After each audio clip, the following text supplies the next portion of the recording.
Big topic out there is housing affordability. Affordability, yeah. Right? It's the same conversation I feel like I have every day of saying the reality is housing payments are more expensive than they were 5 years ago. Even 3 years ago. Yep. First-time buyers would have their slew of pickings for, let's say, a house at $150,000 to $200,000. True story. Mortgage payments would be, let's say, $1,250, $1,300 or less.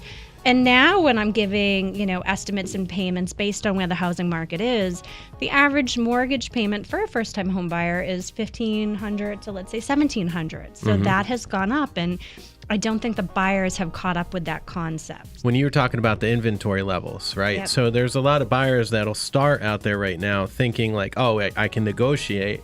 Correct. Oh, I can do, and then they lose 2 or 3 houses. The average millennial home buyer loses 3 houses before they get a home. Rhode Island Housing is, obviously I'm a big fan of their products. Sure. They did just come out with some new programs that will help first-time home buyers. Okay. So traditionally, they used to allow $7,500 for certain towns or 3 to 3.5% down payment assistance. As of last week, for any new files, I think May 19th or later, they're giving up to 6% of the purchase price. So that's a larger down payment, Wow. which may help a little bit more, buyers qualify. I think that the reality is lenders are exploring ways to help shrink this affordability gap because, quite frankly, 43% of the population right now is between ages 25 and 34. Sure. And these are the people that are supposed to fuel the housing market, and it's just not happening.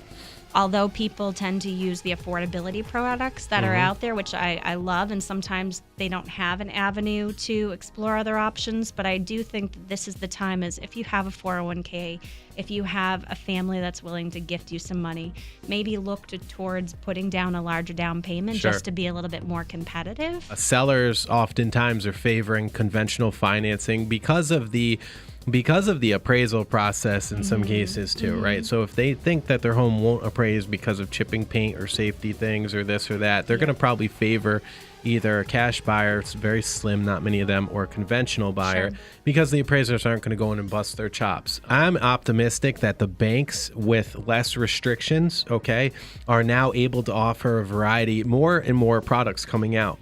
There's a lot of products, and FHA used to be kind of like the old reliable loan that more people would fit into, but conventional mortgages will now allow a much higher debt-to-income ratio. They still allow someone to buy at 3% down, so there's really not too many reasons why we would have to go FHA. So when you're working with a lender, the first question you want to ask is, how do I get into a conventional loan because I need to beat out my competition? I always tell people too, and I've said this on the show before, the cheapest rate doesn't always give you the cheapest mortgage payment, so explore your options carefully. Use the tax credits that are available in Rhode Island for first-time buyers.